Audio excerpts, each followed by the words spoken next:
Joining us now on CanI Media here at the Arctic and Gas Symposium in Calgary is John Webb. And John, you're with IHS CIRA. That's correct. I'm going to let you tell us what CIRA is. Okay, CIRA stands for Cambridge Energy Research Associates.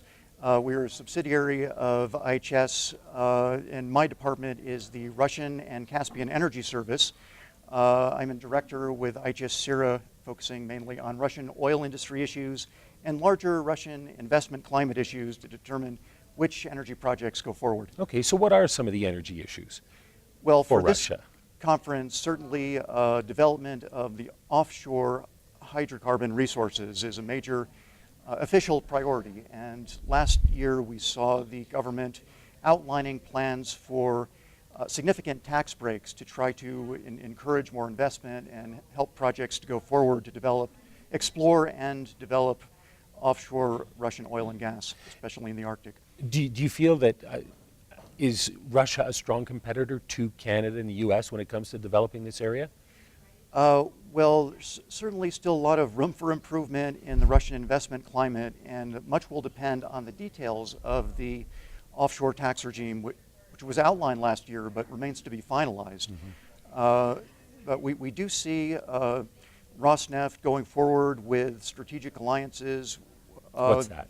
Well, joint ventures, put simply. The Rosneft. Rosneft is, the leading Russian oil company, okay, main Russian oil producer, okay, and it's planning to explore the Arctic offshore together with ExxonMobil, ENI, Statoil, separate agreements covering different license areas within the Arctic, the Barents Sea, the Kara Sea, but those are still in the exploration phase.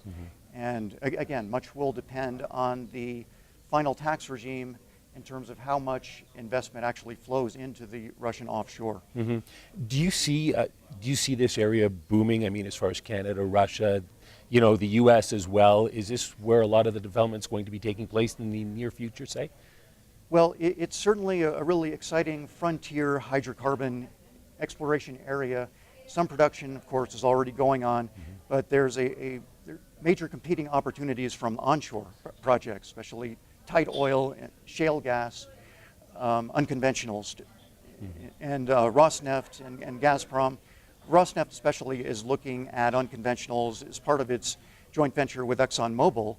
And so depending on the results of a pilot project in Rosneft's onshore West Siberian acreage, we may see more investment going there, a little less to the Arctic, but so much depends on the results of exploration in the Arctic. Still early days for the Russian offshore, although there have been some major discoveries. The Prirazlomnaya oil field, which is licensed to Gazprom and which is supposed to come on stream later this year.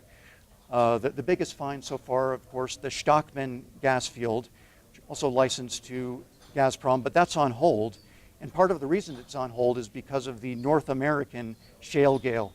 In other words, the Shtokman Consortium was counting on North America as a market for LNG. Okay. But now that gas has become relatively cheap in North America, thanks to the shale gale, that's not a very viable market for Russia for the foreseeable future. So that project's largely on hold at the moment, and Russia is looking more at Arctic LNG opportunities, like the Yamal LNG project involving Novatek and Total. That's an onshore project. And also another Yamal LNG joint venture just announced in January of this year involving Gazprom and Novatek. So it looks like these might be going forward more quickly than Shtokman.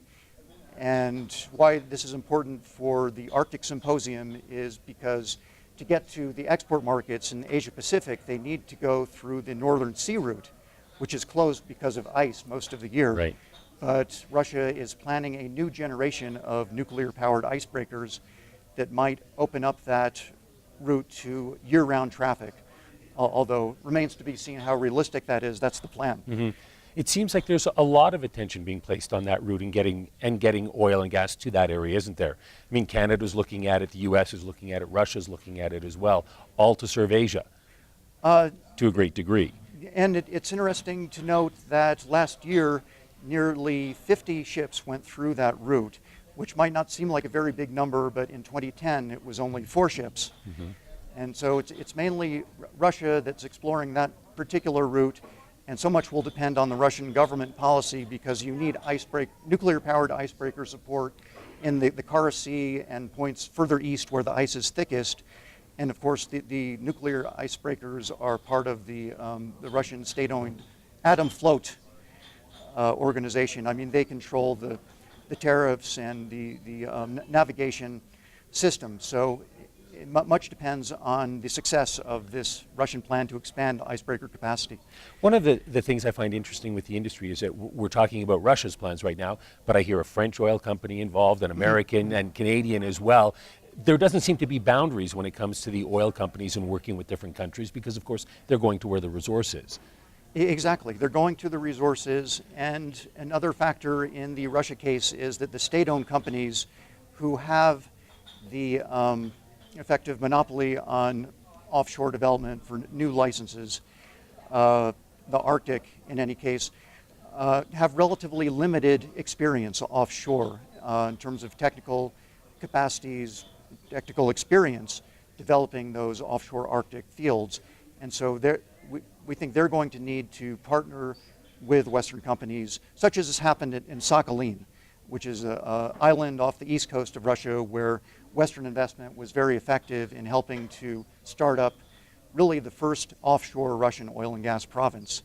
And it's subarctic, but there's some lessons there for the Arctic as well in terms of possible role of Western investment and also some technology too that might have applications in the Arctic.